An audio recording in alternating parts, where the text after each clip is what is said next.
BPSC एईडीओ के इस practice set के सीरीज में आज हम लोग प्रैक्टिस सेट नंबर 19 को देखेंगे। इससे पहले 18 हो चुका है, जो कि आप प्लेलिस्ट में जाके देख सकते हैं। चलिए शुरू करते हैं पहला नंबर क्वेश्चन से। पहला नंबर क्वेश्चन कह रहा है कि श्री नरसिंह नारायण क्या थे। तो ये एक बिहार के समाजवादी नेता थे, जो कि 1942 में गिरफ्तार भी हुए थे भारत छोड़ो आंदोलन के दौरान। दूसरे नंबर क्वेश्चन पे आते हैं। जब मुद्रा की पूर्ति बढ़ती है और मुद्रा की मांग घटती है, तब इन चारों में से क्या होता है। तो जब मुद्रा का पूर्ति बढ़ जाता है और मुद्रा की मांग घट जाती है, तब ब्याज का दर में कमी आ जाता है। ऑप्शन नंबर ए इसका सही आंसर हो जाएगा, ऑप्शन नंबर ए। तीसरा नंबर क्वेश्चन कह रहा है सीमा सुरक्षा बल का स्थापना कब हुआ था। तो सीमा सुरक्षा बल का स्थापना हुआ था 1 दिसंबर 1965 को। 1 दिसंबर 1965, ऑप्शन नंबर ए इसका सही आंसर हो जाएगा। क्वेश्चन नंबर 4 कर रहा है योजना आयोग की स्थापना कब हुआ था। तो योजना आयोग का स्थापना हुआ था 15 मार्च 1950 को, 15 मार्च 1950 को। और इसी के स्थान पे 1 जनवरी 2015 को नीति आयोग लाया गया, नीति आयोग। और इसके पदेन अध्यक्ष कौन होते हैं। तो भारत के प्रधानमंत्री इसके पदेन अध्यक्ष होते हैं। 5 नंबर क्वेश्चन करा निम्नलिखित सागरों या महासागरों में से कौन सा पनामा नहर के द्वारा जुड़ा हुआ है। तो ये प्रशांत महासागर को ये अंध महासागर को प्रशांत महासागर के साथ जोड़ता है। ऑप्शन नंबर डी इसका सही हो जाएगा। इसमें अंध महासागर को अटलांटिक महासागर, अटलांटिक ओशियन, और प्रशांत महासागर, पैसिफिक ओशियन, दोनों को जोड़ता है पनामा नहर। और अलग किसको करता है। तो उत्तरी अमेरिका को दक्षिणी अमेरिका से अलग करता है। ये उत्तरी अमेरिका, दक्षिणी अमेरिका, ये बीच में है पनामा नहर। क्वेश्चन नंबर 6 पे आता है कौन सी राजधानी कर्क रेखा के पास नहीं है। तो कर्क रेखा के पास इसमें से पटना नहीं है। कर्क रेखा जो है ये गुजरता है मध्य प्रदेश, राजस्थान, छत्तीसगढ़, झारखंड, पश्चिम बंगाल, गुजरात, त्रिपुरा और मिजोरम के पास। तो इसमें पटना दूर नहीं है। ऑप्शन नंबर डी इसका सही आंसर हो जाएगा। 7 नंबर क्वेश्चन पे आते हैं। स्वराज मेरा जन्मसिद्ध अधिकार है और इसे मैं लेकर रहूँगा, ये वक्तव्य किसका है। तो ये किसका है। बाल गंगाधर तिलक है, बाल गंगाधर तिलक, जो कि इसमें से ऑप्शन नहीं है। ऑप्शन नंबर ई हो जाएगा। और ये बात 1916 के कांग्रेस अधिवेशन में बोले थे। 8 नंबर क्वेश्चन कह रहा है कि पिछले 10 वर्षों में राज्य का शहरीकरण बहुत तेजी से बढ़ा है और 2011 की जनगणना के अनुसार बिहार में शहरीकरण का स्तर कितना परसेंट था, जो बढ़कर वर्तमान में कितना परसेंट हो गया। तो 2011 के जनगणना के अनुसार 11.3% था बिहार में शहरी जनसंख्या, और ये बढ़ कर के हो गया है 15.3%। कब। ये 21-22 के आर्थिक सर्वेक्षण के अकॉर्डिंग। तो ये ऑप्शन नंबर 20 का सही आंसर हो जाएगा। क्वेश्चन नंबर 9 करें बिहार में निम्नलिखित वन्यजीव अभयारण्यों में से भौगोलिक क्षेत्र की दृष्टि से सबसे बड़ा कौन है। यानी कि इन चारों अभयारण्य में से सबसे बड़ा, एरिया के मामले में सबसे बड़ा कौन है। तो ये कैमूर है, ऑप्शन नंबर बी। अगले क्वेश्चन पे आते हैं। क्वेश्चन नंबर 10 होगा। क्वेश्चन नंबर 10 कह रहा है कि बिहार का पहला रामसर स्थल कौन सा है। तो ये है कांवर झील, ये बेगूसराय डिस्ट्रिक्ट में है और ये भारत का 39वां रामसर साइट बना था। ऑप्शन नंबर सी इसका सही आंसर हो जाएगा। 11 नंबर क्वेश्चन पे आते हैं। पार्क या अभयारण्य और जनपद के निम्नलिखित में से कौन सा जोड़ा सही नहीं है। तो भीम बांध मुंगेर में है, नागी डैम जमुई में है, नागी और नकटी दोनों डैम जमुई में है, राजगीर नालंदा में है, और कैमूर जो है वो रोहतास और कैमूर में है। तो ये ऑप्शन गलत हो जाएगा, बक्सर में नहीं है। ऑप्शन नंबर सी इसका सही आंसर हो जाएगा, option number C. 12 number question कर रहा है कि बिहार में 3 कटिया पद्धति किस फसल के उत्पादन से जुड़ा हुआ है। तो ये नील खेती के उत्पादन से जुड़ा हुआ है। ये 3/20 यानी कि 1 बीघा में 3 कट्ठा नील जोता जाता था। ये 3 कटिया प्रणाली का इश्यू है। अगले नंबर क्वेश्चन से आते हैं। 13 नंबर क्वेश्चन, बिहार में किस वर्ष बकासत आंदोलन प्रारंभ हुआ था। तो बकासत आंदोलन प्रारंभ हुआ था 13 नंबर क्वेश्चन का हो जाएगा 1936। 1936 से 38 के बीच चला था। स्वामी शाहजानंद सरस्वती इसके नेतृत्व किए थे। ऑप्शन क्वेश्चन नंबर अगला आते हैं। 14 नंबर क्वेश्चन, बिहार के किस नगर को मीर कासिम ने मुर्शिदाबाद के स्थान पर राजधानी बनाया था। तो ये बनाया था मुंगेर को। और ये बनाया था 1760 में। क्वेश्चन नंबर 15, स्पैम का संबंध किससे है? तो स्पैम है कंप्यूटर से, स्पैम है कंप्यूटर से। 16 नंबर क्वेश्चन का, इनमें से कौन सा एक 3G दूरसंचार है? तो 3G दूरसंचार है वाईमैक्स और UMTS, ऑप्शन नंबर डी। निम्न में से कौन सा जोड़ा सुमेलित नहीं है? तो स्कर्वी संबंधित है विटामिन सी से, और टीबी संबंधित है। टीबी किससे संबंधित है? तो ये BCG टीका लगता है, BCG। टिटनस संबंधित है ATM से, ATS। और मलेरिया क्लोरोक्विनिन या फिर कुनैन। तो ऑप्शन नंबर डी इसका सही सुमेलित है, ऑप्शन नंबर डी। डैश मांसपेशी को हड्डी से जोड़ता है? तो इसका एक शॉर्ट ट्रिक है MBT और एक है BBL।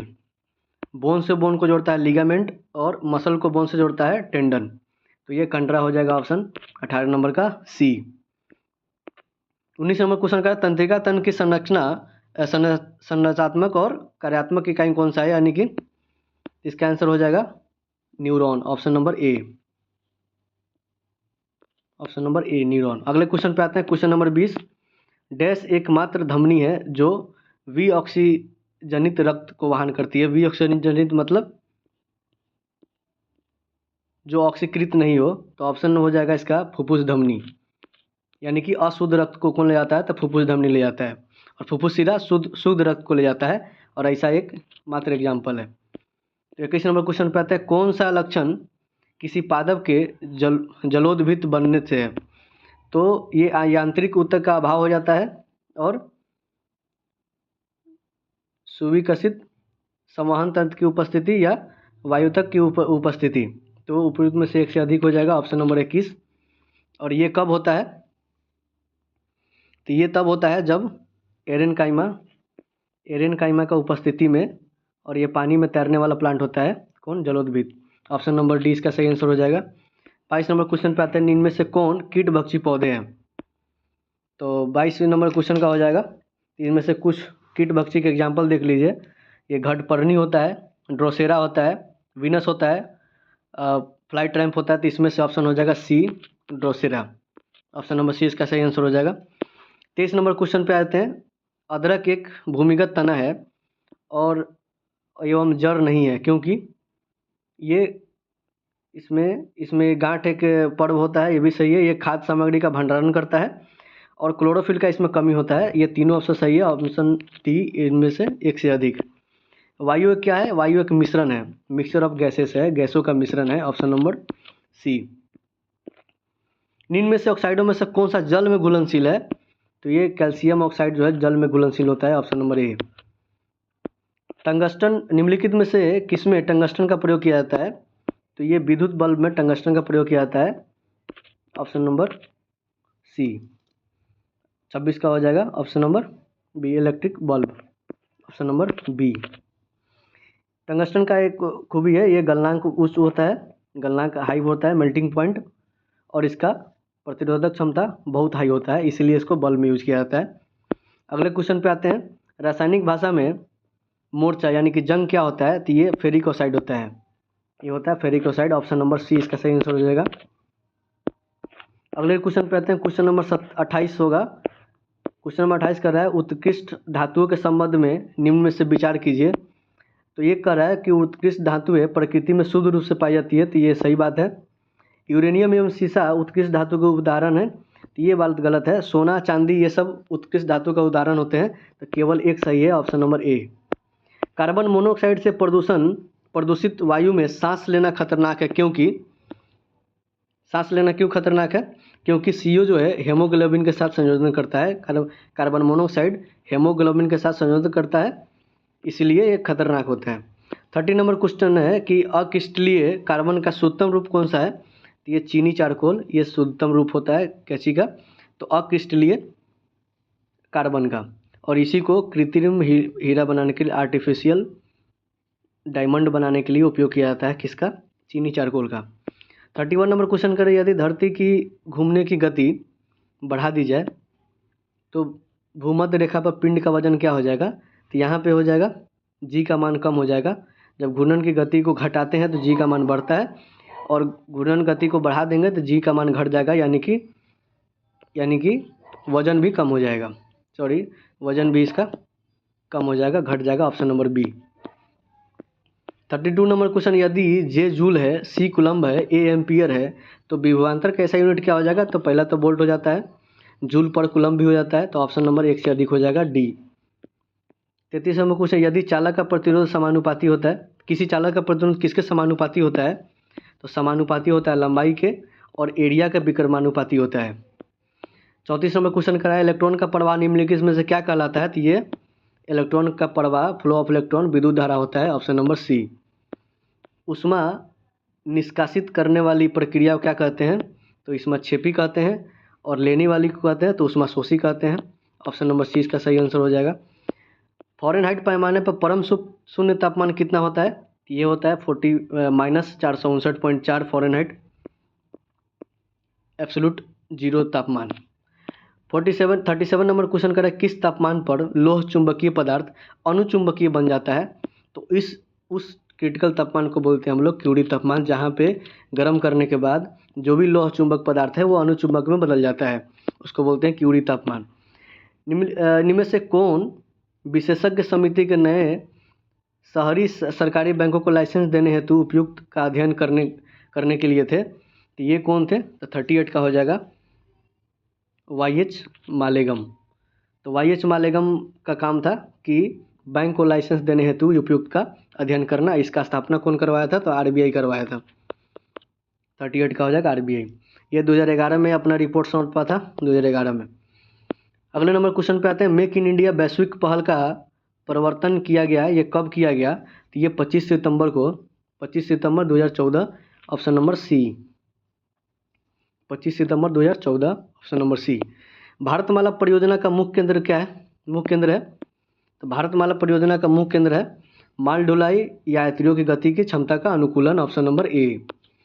इसके सापेक्ष में और भी योजना चल रहा है, पर्वतमाला, सागरमाला है, बंदरगाहों से संबंधित, पर्वतमाला है, रोपवे संबंधित, जो भी पर्वत के क्षेत्र हैं वहाँ पे रोपवे का सुविधा प्रदान करना। 41 नंबर क्वेश्चन पे आते हैं, औद्योगिक नीति संकल्प 1948 ने प्रस्तावित किया कि भारत एक मिश्रित अर्थव्यवस्था है, और ये नीति जो है कौन लाया था? तो ये श्यामा प्रसाद मुखर्जी जी लाए थे। 41 का हो जाएगा डी। 6 अप्रैल ये बात हुआ था, 6 अप्रैल 1948 में, जब श्यामा प्रसाद मुखर्जी जी इसको संसद में लेके आए थे। क्वेश्चन नंबर 42 पे आते हैं, संघीय बजट 2022 के अनुसार वर्ष 2022-23 की अवधि में PM आवास योजना के तहत कितने आवास बनाए जाएंगे? तो ये 80 लाख बनाए जाएंगे, और इसका बजट लगभग है 48,000 करोड़, 48,000 करोड़। संघीय बजट 2022 में गति शक्ति योजना के लिए आगामी 25 वर्षों के लिए कितना बजट रखा गया है? तो 43 का हो जाएगा 107 लाख करोड़ 25 वर्षों के लिए रखा गया है। किस काम के? तो गति शक्ति योजना के तहत। PM नरेंद्र मोदी ने 8 अमृत योजनाओं की शुरुआत महाराष्ट्र के किस शहर से किया है? ये शहर है महाराष्ट्र के सोलापुर, ऑप्शन नंबर सी। अगला क्वेश्चन पे आते हैं, क्वेश्चन नंबर है 45। निम्नलिखित में से किस मामले में स्वतंत्र एवं निष्पक्ष चुनाव भारतीय संविधान के मूल संरचना के रूप में पहचान की गई? तो ये इंदिरा गांधी बनाम राजनारायण। तो 45 नंबर का आंसर हो जाएगा राजनारायण। इसमें ये संविधान का मूल ढांचा में ऐड कर दिया गया था, निष्पक्ष चुनाव को सरकार के मूल संरचना, संविधान के मूल संरचना में कर दिया गया था ऐड। वर्तमान में भारत के मुख्य चुनाव आयुक्त कौन है? तो ये है ज्ञानेश कुमार है, और ये 26वें नंबर के मुख्य चुनाव आयुक्त है, ऑप्शन नंबर ई, इनमें से कोई नहीं। भारत में विभिन्न राजनीतिक दलों को राष्ट्रीय या क्षेत्रीय दल का दर्जा कौन देता है? तो ये देता है चुनाव आयोग, ऑप्शन नंबर सी। और चुनाव आयोग का आर्टिकल कौन सा है? तो ये 324, ये होता है 324। 48 नंबर क्वेश्चन, न्यायिक पुनर्लोकन का अर्थ क्या है? कि उच्चतम न्यायालय। तो 48 का हो जाएगा, ये सभी प्रकरणों का अंतिम अधिकार प्राप्त है, सही बात है। राष्ट्रपति के विरुद्ध दोषारोपण कर सकता है। उच्च न्यायालय द्वारा निर्मित प्रकरणों में समालोचन कर सकता है, किसी भी राज्य के कानून के अवैध घोषित कर सकता है। तो ऑप्शन नंबर डी ये पुनर्विलोकन के अंदर आता है, किसी भी राज्य के कानून को अवैध घोषित कर सकता है, ऑप्शन नंबर डी। भारतीय सुप्रीम कोर्ट के संविधान के अनुच्छेद 142 में प्रावधानित अपनी विशेष शक्तियों का उपयोग करते हुए निम्नलिखित में से किस भारतीय राज्य में लोकायुक्त का नियुक्ति किया गया था? 42 नंबर के प्रावधान के विशेष शक्तियों का उपयोग करते हुए किस राज्य में लोकायुक्त का नियुक्ति किया गया था? ये उत्तर प्रदेश में किया गया था। और नियुक्ति किनका हुआ था? ये हुआ था संजय मिश्रा का। निम्नलिखित कथनों में से कौन सा सही नहीं है? तो उच्च न्यायालय का गठन 1950 में हुआ था, ये बात सही है। सर्वोच्च न्यायालय देश का उच्चतम न्यायालय है जिसमें अपील की जा सकती है, ये भी बात सही है। सुप्रीम कोर्ट सर्वोच्च न्यायालय कोर्ट मार्शल के छोड़कर अन्य किसी भी उच्च न्यायालय अदालतों की सुनवाई कर सकता है, ये भी बात सही है। सर्वोच्च न्यायालय कोर्ट मार्शल के साथ अन्य किसी उच्च न्यायालय अदालतों को सुनवाई कर सकता है, तो कोर्ट मार्शल को छोड़ के बाकी सबका कर सकता है। इसमें डी ऑप्शन गलत हो जाएगा, बाकी सब सही है। 51 नंबर क्वेश्चन कर रहा है, राज्यसभा की लोकसभा के समान क्षमता किस क्षेत्र में है? तो ये है संविधान संशोधन में दोनों सभाओं को बराबर का अधिकार प्राप्त है, 51 नंबर क्वेश्चन। और संविधान संशोधन होता किस आर्टिकल से है? ये होता है 368 नंबर आर्टिकल से। 52 नंबर क्वेश्चन कर रहा है, किसी प्रधानमंत्री के कार्यकाल के दौरान भारत के संविधान की 9वीं अनुसूची के पुनः स्थापित किया गया था? तो ये थे जवाहरलाल नेहरू। ये बात 1951 का है जब पहला संविधान संशोधन हुआ, और उसी संविधान संशोधन में 9वीं अनुसूची को ऐड किया गया था। भारत के महान्यायवादी किसके द्वारा नियुक्त किए जाते हैं? तो ये होते हैं राष्ट्रपति के द्वारा। ये आर्टिकल है इनका 76। एकात्मक शासन व्यवस्था के निम्न लक्षणों में से कौन सा सही नहीं है? तो 54 नंबर क्वेश्चन का हो जाएगा, केंद्र द्वारा इकाइयों को समाप्त नहीं कर सकता है। कौन? एकात्मक शासन व्यवस्था में केंद्र द्वारा इकाइयों को समाप्त नहीं किया जा सकता है। इकाइयों अपनी शक्ति का केंद्र सरकार से प्राप्त करते हैं, बात सही है। संपूर्ण शक्तियाँ केंद्र सरकार में निहित होती है, ये एकात्मक शासन व्यवस्था का क्या है? लक्ष्य है। ऑप्शन नंबर सी इसका लक्ष्य नहीं है। 55 नंबर क्वेश्चन आता है कि संवैधानिक उपचारों के अधिकार का उल्लेख किसमें है? तो सुप्रीम कोर्ट के लिए 32 नंबर आर्टिकल में है। यही हाई कोर्ट के लिए पूछेगा, तो हाई कोर्ट के लिए हो जाएगा 226 नंबर आर्टिकल में 226 के लिए। इससे हाई कोर्ट रिट जारी करता है, इससे सुप्रीम कोर्ट रिट जारी करता है। 56 नंबर क्वेश्चन पे आते हैं, किस संशोधन के तहत मौलिक कर्तव्यों को संविधान में सम्मिलित किया गया था? तो ये था 1976 में, और ये था संविधान संशोधन 42वां, जिसमें भाग 4 में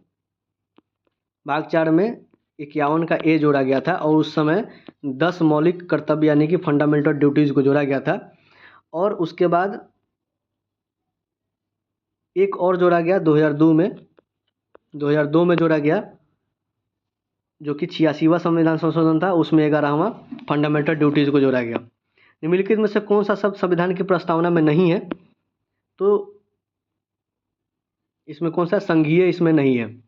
प्रस्तावना में अभी तक एक ही बार संशोधन हुआ है, और वो कब हुआ था? 42वां संविधान संशोधन में, जब समाजवादी, पंथ निरपेक्ष और उसके बाद क्या जोड़ा गया था? अखंडता। समाजवादी, पंथ निरपेक्ष और अखंडता जोड़ा गया था। कब?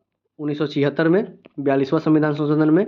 यही एक मात्र प्रस्तावना में संविधान का संशोधन हुआ है। भारत के संविधान की प्रस्तावना न्याय की गारंटी देती है। इसका तात्पर्य है कि भारत में जनमानस को अनुमति देता है। 58 का हो जाएगा, ये अपने प्रतिनिधियों के निर्वाचन की, कुछ मूल अधिकारी रखने की और निर्णय या निर्माण में भागीदारी की, ऑप्शन नंबर डी। इनमें से कौन कैबिनेट मिशन के सदस्य नहीं थे? तो ये जे एंड्रूज ये सदस्य नहीं थे।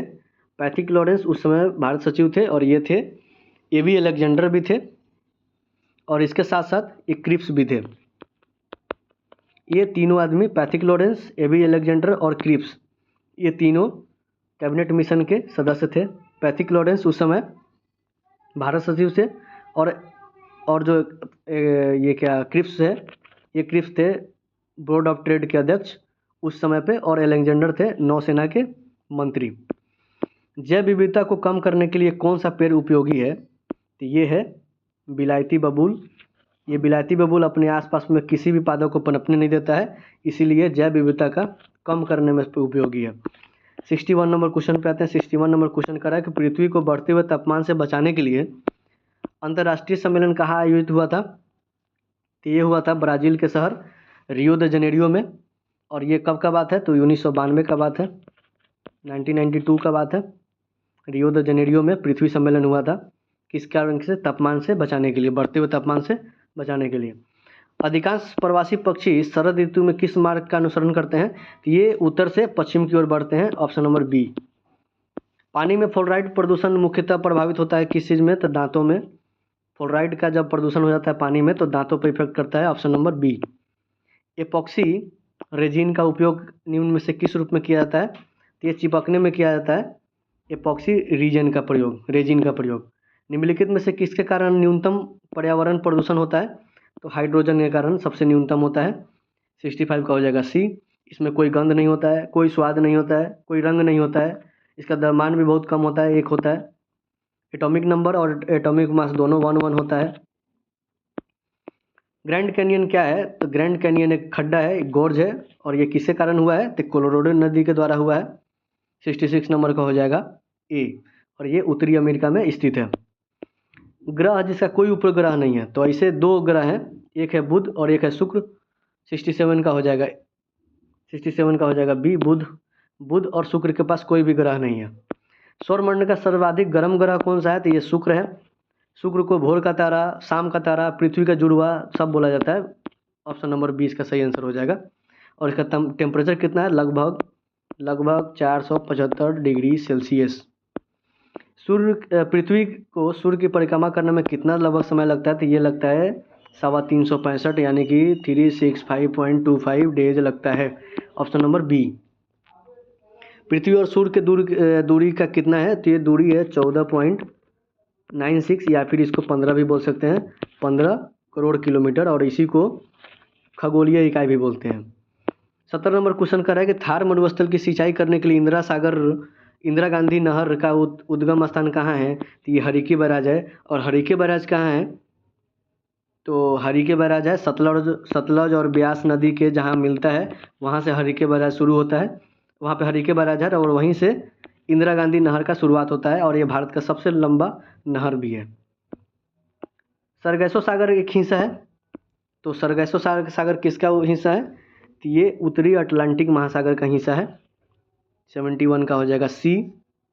इसका अगर लोकेशन देख लें हम लोग, तो लोकेशन जब देखेंगे तो अगर अक्षांशों पे आएंगे तो अक्षांश इसका 20 डिग्री नॉर्थ से 40 डिग्री नॉर्थ, और देशांतर पे आएंगे तो ये है 35 डिग्री पश्चिम से 75 डिग्री पश्चिम, इसी के बीच है सरगैसो सागर, जो कि उत्तरी अटलांटिक महासागर में स्थित है। 72 नंबर क्वेश्चन कर रहा है कि हिंद महासागर की प्रमुख जलधारा कौन सा है? तो फ्लोरिडो और लेब्राडोर, ये दोनों कहाँ की है? ये है अटलांटिक, ये है 72 का, ये हो जाएगा अटलांटिक का, ये हो जाएगा अटलांटिक। कुरोशियो धारा है, ये है पैसिफिक ओशियन का यानी कि प्रशांत महासागर का। और मोजाम्बिक धारा कहाँ का? ये गर्म धारा है, ये हिंद महासागर का स्थित है, हिंद महासागर में स्थित है। ये मोजाम्बिक और मेडागास्कर के बीच में बहता है। निम्नलिखित में से कौन सा राष्ट्रीय राजमार्ग उत्तर प्रदेश और मध्य प्रदेश तथा महाराष्ट्र से नहीं गुजरता है?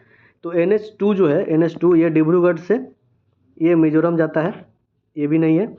NH5 है, NH5 कहाँ जाता है? तो ये फिरोजपुर से शिवकिला जाता है, पंजाब के फिरोजपुर से शिवकिला जाता है। NH4 कहाँ जाता है? तो ये पोर्ट ब्लेयर यानी कि अंडमान निकोबार लैंड में जाता है। और NH3 कहाँ चलता है? तो NH3 है लेह से अटारी बॉर्डर यानी कि पाकिस्तान का बॉर्डर पे। 3 में से कोई नहीं, उपरोक्त में से ई। भारत के प्रथम कोयला खान कहाँ खोदी गई थी?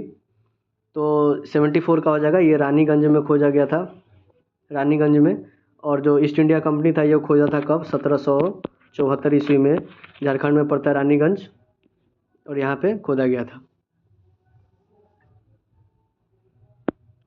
क्वेश्चन नंबर 75 पे आते हैं। भारत का कौन सा राज्य थोरियम उत्पादन के लिए अग्रणी है? तो ये केरला है। थोरियम का सबसे बड़ा राज्य कौन सा है? तो ये केरला है। पश्चिम सिंहभूम में स्थित चिड़िया की सबसे प्रसिद्ध विशेषता क्या है, तो ये लोह अयस्क का खदान है कौन, चिड़िया। कौन सा डिस्ट्रिक्ट है, सिंहभूम डिस्ट्रिक्ट झारखंड में पड़ता है।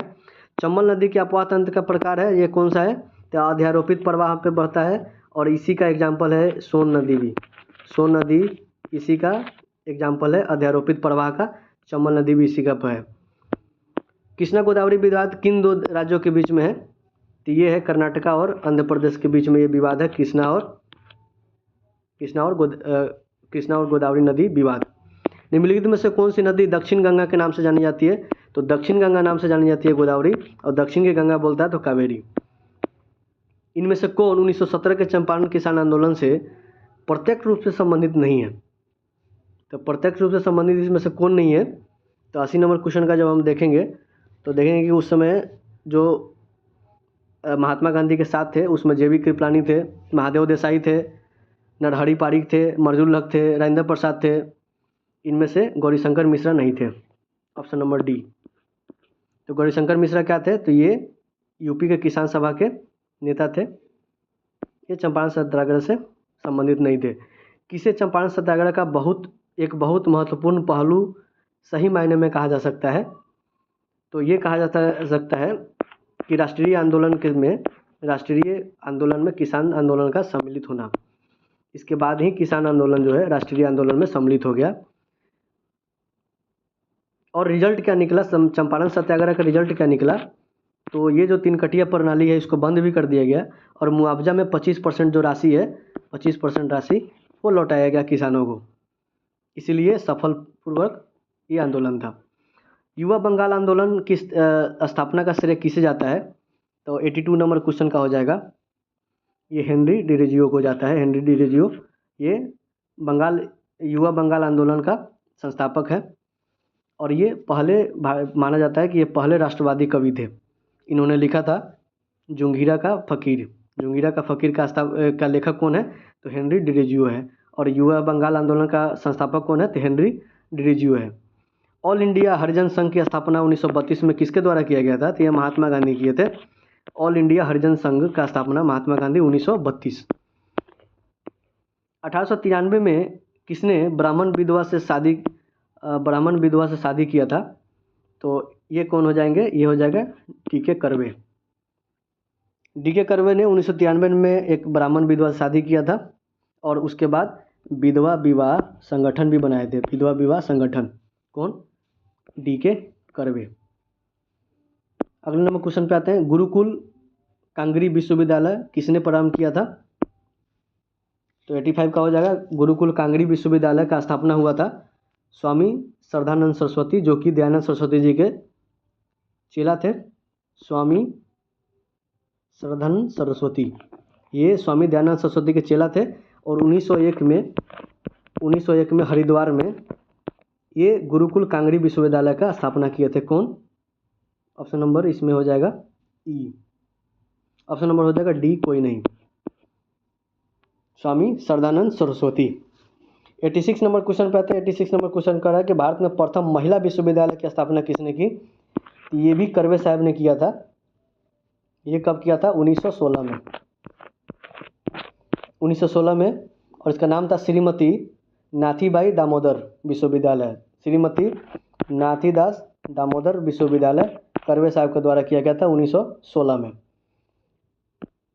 स्वतंत्र भारत के प्रथम शिक्षा सुधार आयोग का नाम क्या था, तो स्वतंत्र भारत के स्वतंत्रता के बाद यानी कि 1947 के बाद, तो ये था राधाकृष्ण आयोग। राधाकृष्ण आयोग का कब हुआ था, 1948 से 49। वर्धा शिक्षा आयोग का कब हुआ था, तो 1937। कोठारी शिक्षा आयोग हो गया जाएगा 1964 से 66।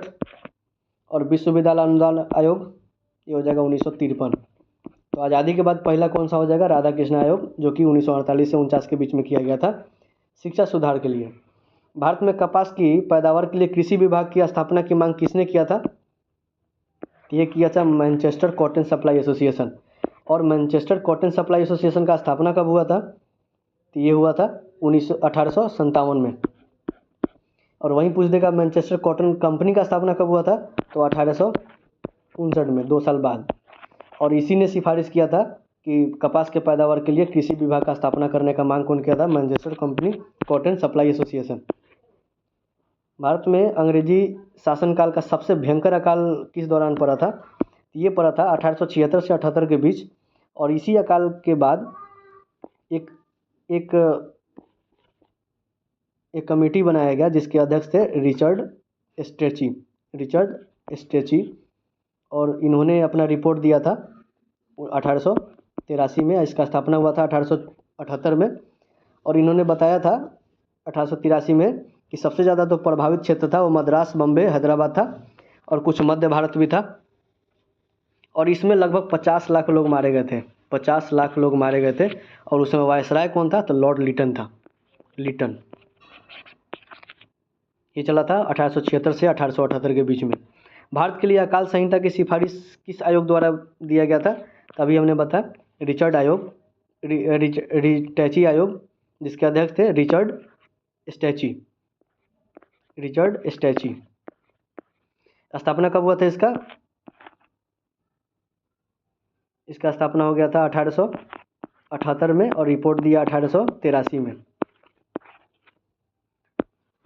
क्वेश्चन नंबर 91 पे आते हैं। निम्नलिखित को सुमेलित कीजिए। सुमेलित करना है भाई। तो अकबरनामा हो जाएगा अबुल फजल, यानी कि बी का 1 हो जाएगा। और लैला मजनू हो जाएगा आमिर खुसरो।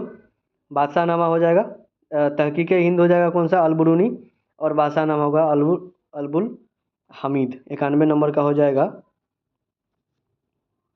डी। 91 नंबर का हो जाएगा 1 का 4, यानी कि option number A. Option number C. 92 number question पे आता है तबकाते अकबरी, जिसे कभी कभी अबुल फजल के अकबरनामा से भी अधिक विश्वसनीय माना जाता है। ये किसके द्वारा लिखा गया था? तो ये लिखा गया था निजामुद्दीन अहमद। ये तबकाते ये अकबरी ये लिखा गया था निजामुद्दीन अहमद द्वारा। कौन मुगल सम्राट आलमगीर के नाम से जाना जाता है? तो ये है औरंगजेब। औरंगजेब को आलमगीर के नाम से जाना जाता है। Option number D. 800 से 600 ईसा पूर्व का काल को क्या कहते हैं? तो ये ब्राह्मण काल कहते हैं। वहीं 600 से 300 ईसा पूर्व बोल दे तो इसको क्या कहेंगे हम लोग? इसको कहेंगे सूत्रयुग। किस वंश ने सबसे अधिक समय तक शासन किया? इन चारों में से गुप्त वंश ने सबसे ज़्यादा शासन किया और ये स्वर्णिम युग बोला जाता है। भारत काल के स्वर्णिम युग बोला जाता है। इसके संस्थापक कौन है? श्रीगुप्त है। चलिए अगले नंबर क्वेश्चन पे आते हैं। 96 पे आते हैं। गुप्त सम्राट जिसने हुनों को पराजित किया था, तो हुनों को पराजित करने वाला कौन सा गुप्त सम्राट है? ये स्कंदगुप्त है। और इस बात का जानकारी कहाँ से मिलता है? कि ये भीतरी अभिलेख जो है, भीतरी अभिलेख ये कहाँ है? गाजीपुर में है। गाजीपुर यूपी। इसके 8वें श्लोक में लिखा हुआ है कि हुनों का इन्होंने दमन किया था। और इसी के बाद उन्होंने करामादित्य का उपाधि धारण कर लिए थे। कौन? स्कंदगुप्त ने। मुद्रा राक्षक नामक पुस्तक का लेखक कौन थे? तो मुद्रा राक्षक लिखे थे Vishakhadatta. Option number A. Udvant Prakash का लेखक कौन है? तो उद्वंत प्रकाश के लेखक है मौली कवि। मौली कवि का एक और किताब है वाघ सिंह।